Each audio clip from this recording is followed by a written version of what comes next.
제19장.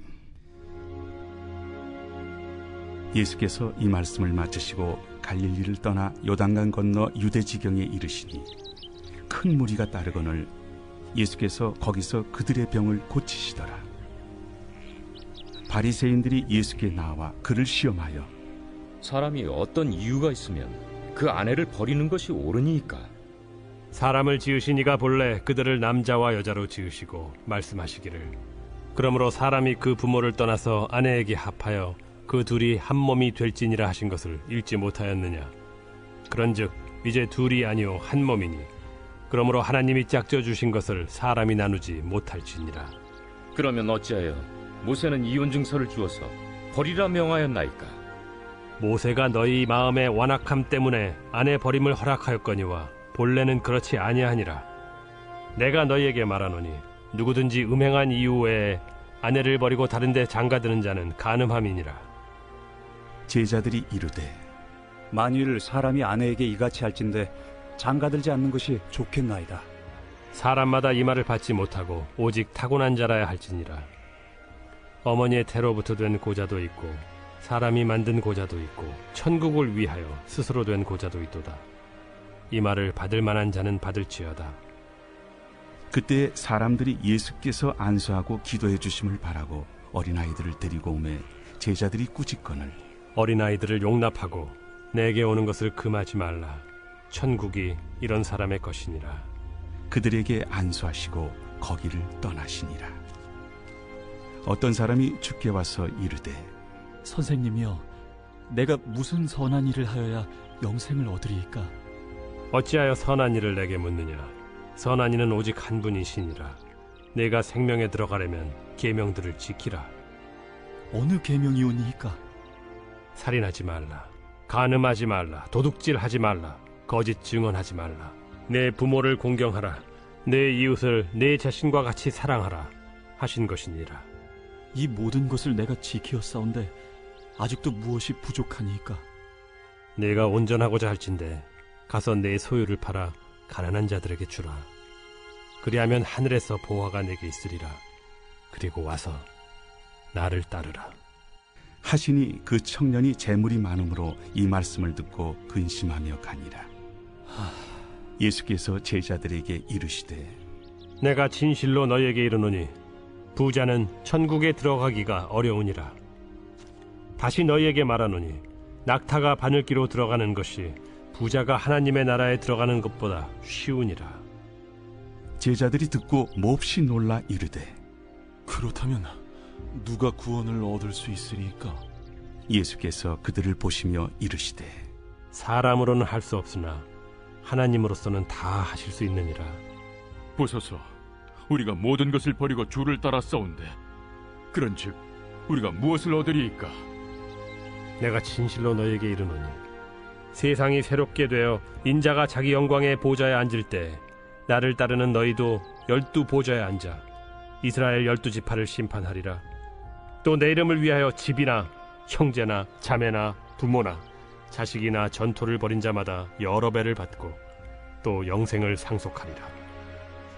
그러나 먼저 된 자로서 나중되고 나중된 자로서 먼저 될 자가 많으니라.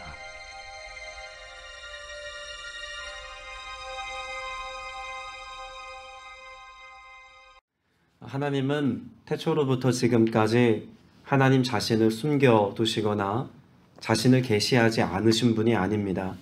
하나님은 철저히 우리의 삶 가운데 나타나 함께하기를 원하시고 또 우리 속에 함께 계셔서 선한 능력으로 역사하시기를 기뻐하시는 하나님이십니다. 지금도 하나님은 말씀을 통해서 우리에게 하나님 자신을 계시하시고 가르쳐 보이십니다. 그리고 무엇보다도 하나님이 이 땅 가운데 만들어 놓으신 모든 피조물들 그리고 그것들과의 관계 안에서 하나님을 알 수 있도록 하나님이 우리에게 은혜로 하나님을 아는 영역들을 허락하셨다고 말씀합니다. 로마서 1장 19절 말씀에도 보면 하나님을 알만한 것이 너희 속에 보임이라 라고 말씀하죠. 하나님은 하나님 자신을 계시하시는 방법으로 서로가 서로를 통해서 하나님의 형상을 경험하고 알 수 있도록 하나님이 그 은혜의 채널을 열어놓으셨다고 말씀합니다. 그래서 로마서 1장 20절 말씀에서는 하나님의 신성도 또 하나님의 능력도 다 그렇게 서로의 모습을 통해서 발견하고 깨닫고 알 수 있도록 은혜를 주셨다라고도 말할 수 있죠. 자, 그러면 하나님을 알 만한 것을 서로에게 주셨다라고 말할 때 그 서로의 그런 관계는 무턱대고 아무나 우리가 대상으로 삼아서 하나님을 알 수 있다라고 말하는 것은 좀 막연할 것입니다. 성경에 근거해 볼 때 하나님을 알 만한 것을 어떻게 하나님이 계시해 놓으셨는지를 우리는 창세기 말씀을 통해서 알 수가 있습니다. 오늘 우리가 읽은 본문 4절에서도 하나님이 창조하셨을 때의 모습을 어떻게 인용하고 있습니까? 그들을 남자와 여자로 지으셨다라고 말씀합니다. 여러분, 남자와 여자로 지으셨다라는 말씀과 뒤이어서 5절에서는 부부가 둘이 연합하여 한 몸이 되는 것에 관하여 말씀합니다. 이것이 하나님 자신을 계시하는 것과 무슨 연관이 있을까요? 하나님은 아담을 통해서만 알 수 있도록 그렇게 역사하지 않으셨습니다. 혹은 하와를 통해서만 알 수 있도록 창조하신 것도 아니라는 것이죠.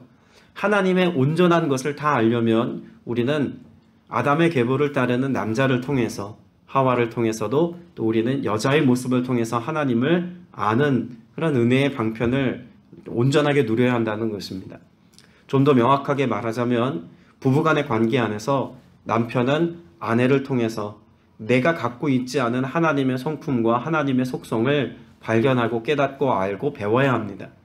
더불어 아내는 남편과의 관계 안에서 혹은 남편을 통해서 하나님을 알고 하나님의 사랑과 하나님의 나라를 배울 수 있어야 합니다. 내가 남자로 살기에 여자로 살기에 단편적으로 알고 있는 모습만으로는 하나님을 충분히 알 수 없다는 것이죠. 조금 더 확대하면 부모와 자녀 간의 관계도 마찬가지입니다.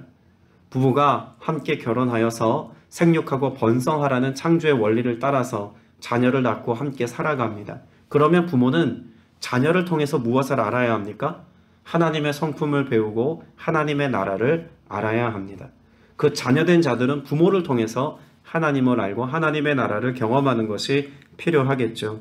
때문에 오늘 마태복음 19장에서는요, 하나님의 나라와 하나님을 아는 방편으로 부부간의 연합, 한 몸이 되어 살아가는 것에 관하여 말씀하고 있고, 또 부모된 자가 자녀와의 관계 안에서 어린아이를 통해서 어떤 은혜를 누려야 하는지, 또 자녀된 자들은 부모를 어떻게 섬겨야 하는지의 원리를 통해서 하나님을 알고 하나님 나라를 배울 수 있는 은혜의 방편에 관하여 말씀하고 있습니다. 먼저 3절 이하의 말씀을 보면 바리새파 사람들이 다가와서 예수님을 시험하기 위해 질문하지 않습니까? 무엇이든지 이유만 있으면 남편이 아내를 버려도 됩니까? 라고 질문합니다. 이 말씀은 당시 시대적인 상황이 남편이 자신의 그런 원함만 있으면 어떠한 이유를 대서라도 쉽게 아내를 버리거나 혹은 새로운 선택을 하는 사회적인 풍토가 일반화되었다라고 하는 것을 쉽게 예측해 볼 수가 있죠. 이것은 어떤 근거를 가지고 했던 모습일까요? 율법에 모세가 명분만 있고 그래서 증서를 써서 그 증서로 확인만 되면 부부간에 서로 이혼을 해도 괜찮다는 식의 해석이 있었기 때문에 이런 일들이 자행되었던 것입니다. 그런데 예수님께서는 율법에 기록된 내용보다 하나님의 본의에 관하여 주목하십니다. 하나님이 왜 모세를 통해서 이혼 증서를 써주는 것에 관해 말씀했는지를 깨닫게 하면서 원래 하나님이 인간을 창조하셨을 때는 부부가 연합하여 한 몸을 이루고 그래서 한 가정을 이룬 것을 쉽게 깨서는 안 된다라고 하는 것으로 설명하시죠. 어떤 점에서 이와 같은 원리를 말씀하고 계신 걸까요? 먼저 중요한 한 가지 원리를 우리는 봐야 됩니다. 8절에 보면 모세는 너희의 마음이 완악하기 때문에 아내를 버리는 것을 허락해 준 것이다 라고 말씀하고 있습니다. 왜 애초에 모세가 이것을 허용했는지를 보자면 무엇이 문제라는 겁니까? 인간의 마음이 문제라는 것입니다. 이 부패한 마음 때문에, 완악한 마음 때문에 인간 스스로가 저지를 범죄에 대해서 하나님은 미리 아시고 모세를 통해서 그 완악한 인간의 죄된 속성을 따라 살아가고 하는 삶에 구제책으로 하나님이 말씀해 놓은 것이지 이것이 애초에 옳았기 때문에 이것을 말씀하고 계신 것은 아니다 라고 말씀하고 계신 것이죠. 그러니까 하나님의 본래 뜻을 알아야지 왜 너희의 연약함 때문에 어쩔 수 없이 하나님이 은혜의 방편으로 마련해온 이것을 붙잡고 스스로 죄된 연약함을 선택하려 하느냐라고 지금 예수님이 책망하시듯 말씀하고 있는 것입니다. 얼마 전에 자동차에 있는 블루투스하고 핸드폰을 연결하기 위해서 자동차 설명서를 좀 봤습니다. 여러분 자동차 사고 자동차 타실 때 설명서 보시는 분들이 있으십니까? 잘 없죠. 자동차는 설명서를 잘 보지 않습니다. 그런데 우연한 기회에 그렇게 설명서를 보니까요, 설명서 뒤편에 여러 가지 다양한 정보들이 정말 유익한 정보들이 많더라고요. 그래서 설명서를 좀 정독을 했습니다. 그런데 그 뒤편에 보니까요, 자동차가 사고가 났을 때 혹은 고장 시 대처 요령에 관하여서 비교적 자세하게 설명해 놓았습니다. 그래서 읽으면서 이렇게 대처하면 되겠구나 라고 하는 이해가 생겼습니다. 그런데 문득 이런 생각이 들었습니다. 자동차를 만드는 회사에서 사고를 내라고 이와 같은 조항들을 안내서에 써 놓았을까요? 그렇지 않죠. 애초에 사고가 날 것을 기대하거나 사고를 내라고 사고 시 대처 요령을 안내문에 써 놓은 것은 아닐 겁니다. 그럼에도 불구하고 부득이 만일 어떠한 경우의 수에 이런 사고가 있거나 불의의 어려운 일을 당하면 이렇게 대처하십시오 라고 하는 의도를 가지고 써 놓은 것이겠죠. 비행기를 타도 승무원들이 요즘에는 영상으로 합니다만 승무원들이 구조 조끼를 어떻게 착용하는지, 대피시 어떻게 비상문을 통해서 나가는지 이런 걸 설명하지 않습니까? 애초에 사고가 날 것을 예고하고 하는 행동들은 아닙니다. 또한 아무 때나 비행기 문을 열고 밖을 나가도 된다고 설명하는 게 아닙니다. 사고 시 그렇게 하라는 것이죠. 율법에 대한 이해가 잘못되었다는 것을 예수님이 이렇게 지금 지적하고 계신 겁니다. 애초에 하나님은 인간의 부패한 마음 때문에 이와 같은 조항을 주신 것이다 라고 말씀합니다. 자, 그러면 예수님께서 당시 그들의 상태, 그들의 마음을 지금 지목하여 설명하시는 것으로 끝내신 걸까요? 예수님이 그 마음의 부패함에 관하여서 그 인간의 완악함에 대해서 왜 말씀하셨을까요? 그리고 그 완악함에도 불구하고 예수님께서는 도리어 모세 율법보다 더 율법적으로 보이는 더 어려운 조항들을 가지고 우리의 삶에 적용하라고 말씀하실까요? 여러분, 이것은요, 예수님께서 율법을 지키는 것보다 더 탁월한 놀라운 역사를 이루실 것을 말씀하고 예고하고 계신 겁니다. 무엇을 말씀하신 걸까요? 앞서 마음이 완악하기 때문이다 라고 말하였던 이 문제를 예수님이 해결하시겠다는 겁니다. 그러니 율법에서 명시해 놓은 그 조항, 그것을 근거 삼아서 우리의 연약함을 당연하게 여기는 것이 아니라 우리 연약함과 한계를 뛰어넘어서 부부가 연합하여 한 몸을 이루며 더욱더 뜨겁게 사랑하고 그 안에서 하나님의 나라를 이루며 살아갈 수 있도록 내가 그 마음의 완악함의 문제를 해결할 것이다. 이것이 지금 예수님이 말씀하고 계신 본질입니다. 예레미야 17장 9절 말씀에 보면 애초에 인간의 마음을 어떻게 설명하고 있습니까? 만물보다 부패한 것이 사람의 마음이라고 말씀합니다. 그 마음의 부패함 때문에 다가온 결과가 무엇입니까? 시편 53편 1절 말씀에 보면 그 마음이 부패한 자들은 하나님이 없다고 말합니다. 그러니까 하나님이 없는 부패한 마음, 하나님이 부재한 상태인 그 부패한 마음은 애초에 하나님의 말씀을 지키려고 하는 삶의 태도도 없다는 것이죠. 율법에 기록된 내용을 지킨다는 것도 그 중심에서 우러나온 것이 아니라는 것입니다. 결국 예수님께서 부패한 마음을 해결하심을 통해서 무엇하게 하시겠다는 것입니까? 하나님의 뜻을 이루고 하나님의 말씀을 준행하는 삶을 살기까지.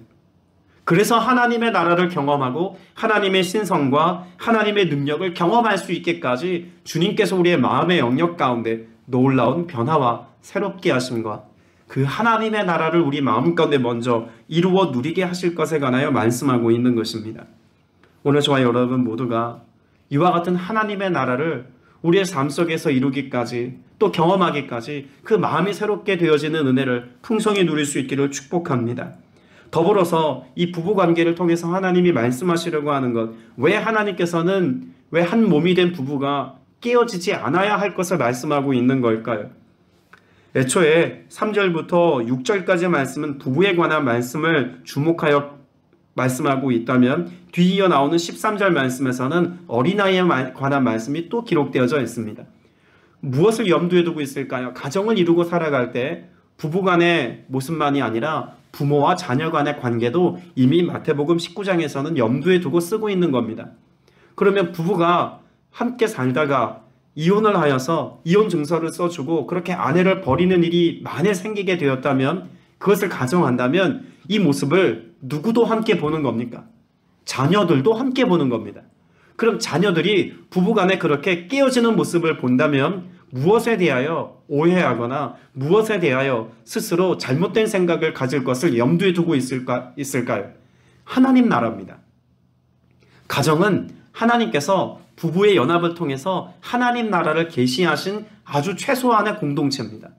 그 속에서 하나님의 신성과 하나님의 능력을 경험할 만한 것들을 이루며 살아가도록, 부부간에 그렇게 살아가는 모습이 가정 안에서 드러나도록 하나님이 그렇게 연합하게 하셨다는 겁니다.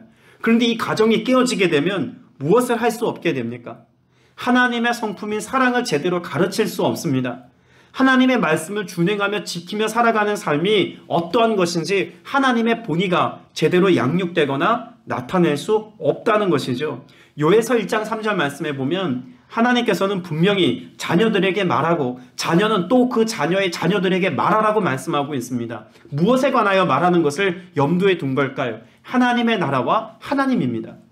하나님이 누구신지 알만한 것들을 부부의 모습을 통해서, 곧 가정에서 자녀들에게 잘 계승할 것을 말씀하고 있는 것이죠.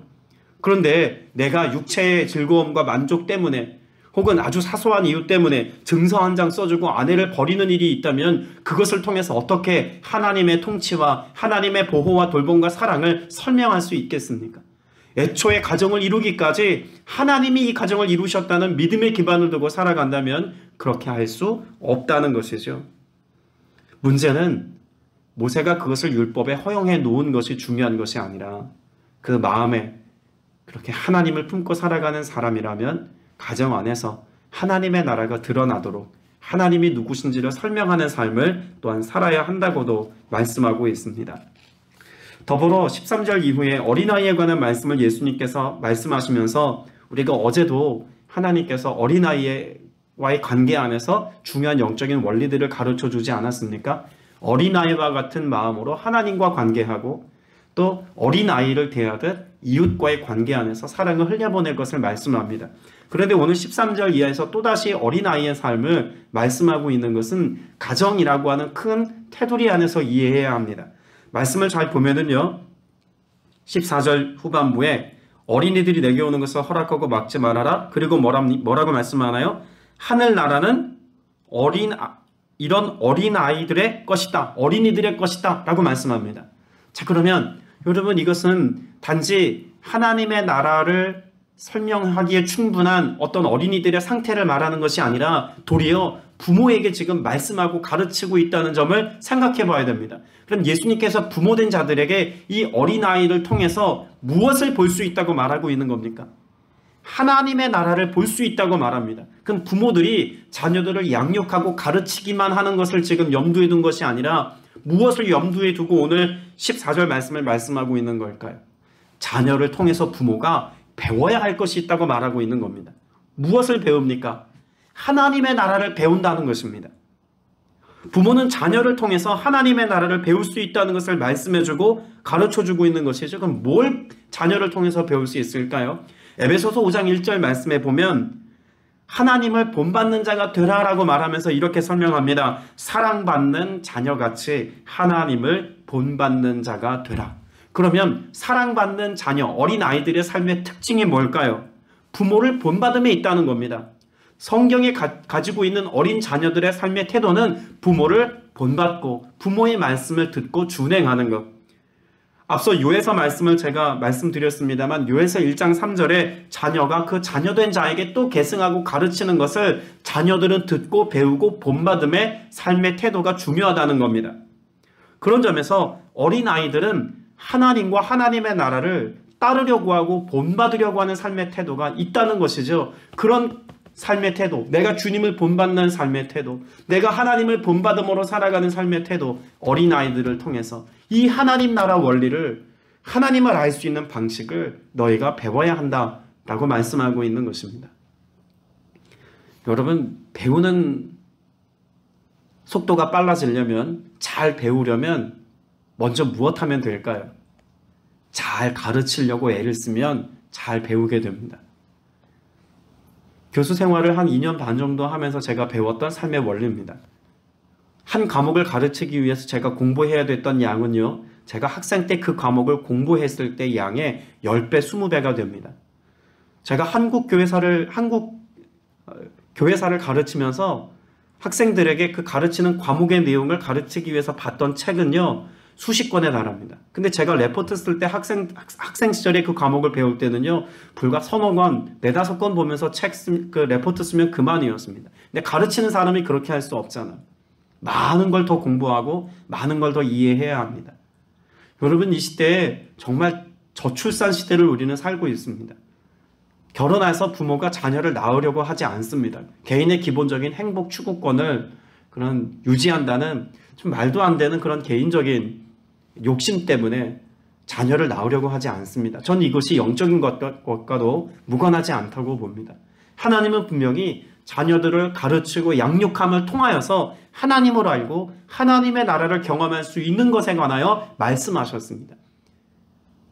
또한 자녀들이 살아가는 모습을 지켜보는 것만으로도 우리는 하나님을 알 수 있고 하나님을 향한 우리의 태도가 무엇인지 알 수 있도록 하나님이 은혜를 베푸셨다는 것도 말씀을 통해서 우리가 분명히 알 수 있지 않습니까? 그렇다면 자녀는 단지 우리가 삶에 재정적인 것들을 끊임없이 쏟아부어야 하는 그런 밑빠진 물독이 아니라는 겁니다. 내가 자녀를 잘 양육하고 잘 가르치는 영적인 태도가 있다면, 그래서 나를 통해서 하나님을 본받는 자녀들의 모습 속에서 도리어 나는 하나님을 경험할 수 있고 하나님의 나라를 경험할 수 있다는 관점을 가지고 자녀들을 대해야 합니다. 여러분의 손주들을 그렇게 대해야 합니다. 그래야 그 속에서 우리는 더욱더 함께 믿음으로 자라가고 성장하는 은혜들을 경험할 수 있다는 것이죠. 16절 이하의 말씀을 보면 계명을 지키는 것에 관하여서 말씀하고 있는 내용도 있습니다. 한 부자 청년이 지금 예수님께 와서 영원한 생명 얻음에 관하여 질문하지 않습니까? 그런데 예수님께서 지금 말씀하고 계신 계명의 내용들을 한번 보시기 바랍니다. 18절 이하에 기록된 계명은 하나님과의 관계 안에 주어진 계명이 아니라 다 무엇과 관계된 계명입니까? 사람들과 관계된 그런 계명을 예수님께서 말씀하고 있습니다. 그러니까 1계명부터 4계명이 아니라 5계명부터 10계명에 해당되어지는 내용을 예수님께서 지금 말씀하고 계신 것이죠. 예수님께서 이와 같이 말씀하고 계신 의도가 있습니다. 어떤 의도가 있을까요? 어쩌면 이 부자 청년은 하나님과의 관계 맺기는 나름 잘 지켜 행했는지도 모릅니다. 그런데 무엇에 문제가 있었다고 보여졌을까요? 사람들과 관계 맺는 이것에 관하여, 다시 말하여서 하나님의 사랑을 받은 내가 하나님의 사랑을 가지고 이웃들의 삶의 실천적인 삶을 살아가는 것에 관해서는 제대로 하지 못했다라고 하는 것을 볼 수 있습니다. 그것 가운데 한 가지 예로 19절 말씀에 아버지와 어머니를 공경하라 라고 하는 메시지가 가정이라고 하는 큰 주제와 오늘도 연관이 있다고 보여집니다. 당시 시대는 어땠습니까? 자신이 가지고 있는 재물, 소유를 고르반이라고만 하면 하나님께 바쳤습니다 라고 그렇게 선언만 하면 부모를 당연히 섬겨야 할 물질을 부모에게 흘려보내지 않는 것이 일반화된 세상이었습니다. 예수님이 그래서 그것을 지목한 여러 다른 말씀들도 있지 않습니까? 너희가 부모를 공경한다고 말은 하면서 실제 고르반이라고 외치고 그렇게 율법과 전통과 신앙적인 울타리 안에서 부모를 공경하라는 하나님의 계명을 제대로 지키지 않다는 것을 지적한 내용을 떠올려 본다면 예수님이 이 젊은 청년에게 지금 하고 있는 말씀의 내용은 단지 이가 율법을 지킨다는 것이 그런 맥락에서 지키고 있는 것을 지금 주목하여 보고 계신 것이 아닐까라고도 생각해 볼 수 있다는 겁니다. 그런 부자 청년의 돈의 흐름 예측이 되지 않습니까? 하나님이 그에게 주신 것이라고 그가 믿는다면 그 부유함을 가지고 무엇해야 합니까? 하나님의 목적에 합당한 삶을 살았어야 했습니다. 부모를 섬기는 일에 고르반이라고 말하는 것이 아니라 도리어 부모를 섬기는 일에 최선을 다해야 했습니다.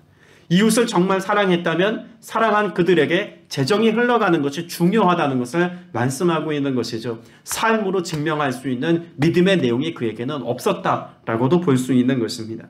그래서 완전한 사람이 되려고 하면 뭐 해야 한다고 말합니까? 내 소유를 팔아라고 말하고 있습니다. 완전한 사람, 하나님 나라의 완전한 사람은요, 세상의 것을 내려놓을 수 있는 사람, 세상의 것을 기꺼이 하나님의 뜻 안에서 비울 수 있는 사람이어야 합니다.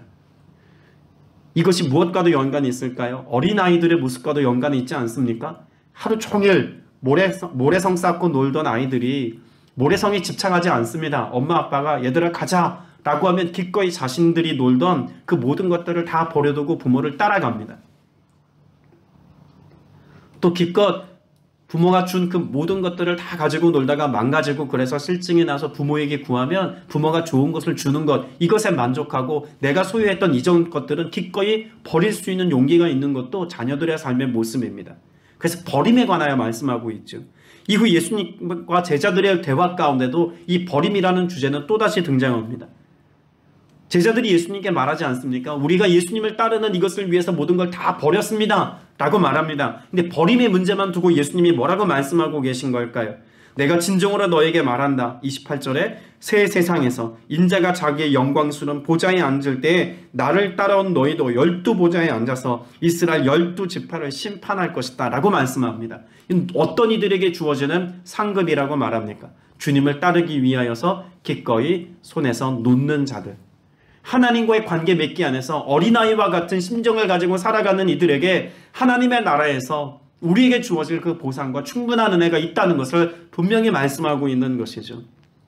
여러분, 오늘 우리가 읽은 마태복음 19장의 말씀은 그런 점에서 가정이라고 하는 테두리 안에서 우린 하나님의 나라를 얼마나 깊이 경험할 수 있고 하나님의 성품을 얼마나 자세히 누릴 수 있는지에 관해서 속속들이 말씀하고 있다고 보여집니다.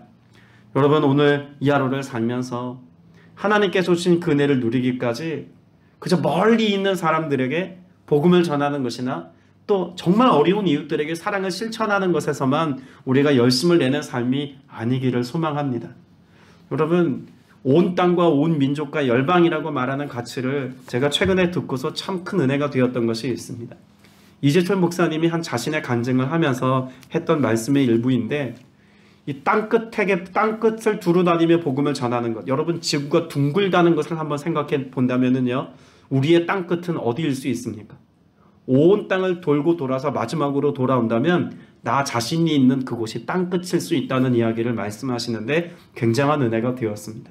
여러분의 땅끝은 가정일 수 있습니다.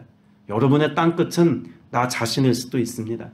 그 땅끝이 나와 맞닿아 있다는 사실을 여러분 꼭 염두에 두시고 나 자신과 우리의 가정과 내 주변에 있는 이웃들에게 하나님의 나라를 나타내 보이는 삶, 하나님의 신의 성품을 증명하고 또 이것을 잘 드러내어서 복음을 증언하는 믿음의 삶을 살 수 있게 되시기를 주님의 이름으로 축복합니다. 기도드리겠습니다. 은혜가 풍성하신 아버지 하나님, 아내를 통해서, 남편을 통해서, 부모를 통해서, 자녀를 통해서, 가까이에 사는 교우와 이웃들을 통해서 하나님을 알고 하나님의 나라를 알 수 있도록 은혜 베풀어 주신 것 너무나 감사드립니다. 주님께서 내게 허락하신 그 귀한 지체들 오늘도 잘 섬기며 사랑하며 깨어 기도하고 위하여 헌신함을 통하여서 하나님의 나라를 이루어갈 수 있는 모든 믿음의 권속들 다 되게 하여 주시옵소서. 하나님이 이미 허락해 놓으신 그 귀한 것들을, 그 가치들을 우리가 손에서 기꺼이 내려놓지 않게 하시고, 또한 주님께서 우리에게 이것을 붙들라 말씀하시고 이것을 통해서 하나님을 알라 말씀하실 때 내 욕심으로 붙잡고 있는 세속의 가치들은 기꺼이 놓으며 내 이웃과 내 가족들을 섬기는 삶을 선택할 수 있으며 이것을 기꺼이 흘려보내는 삶을 선택할 수 있는 믿음의 삶, 그 믿음의 용기 있는 삶을 온전히 살아갈 수 있는 모두가 되게 하여 주시옵소서. 오늘도 가정을 위해서, 가족을 위해서 간절한 기도 제목을 가지고 귀한 예물 드리며 기도하는 지체 있습니다. 주님, 예물을 흠양하시고 드린 손길 복되게 하시며 간절히 기도하는 이것에 하나님의 뜻을 성취하여 주시어서 영광의 주님이 행하시는 일들을 가정 안에서 경험하고 누릴 수 있도록 성령님 역사하여 주옵소서. 오늘도 주께서 이 놀라운 일들을 이루시기까지 함께 하시고 역사하실 것을 믿사오며 살아계신 우리 구주 예수 그리스도 이름으로 간절히 기도드렸사옵나이다. 아멘.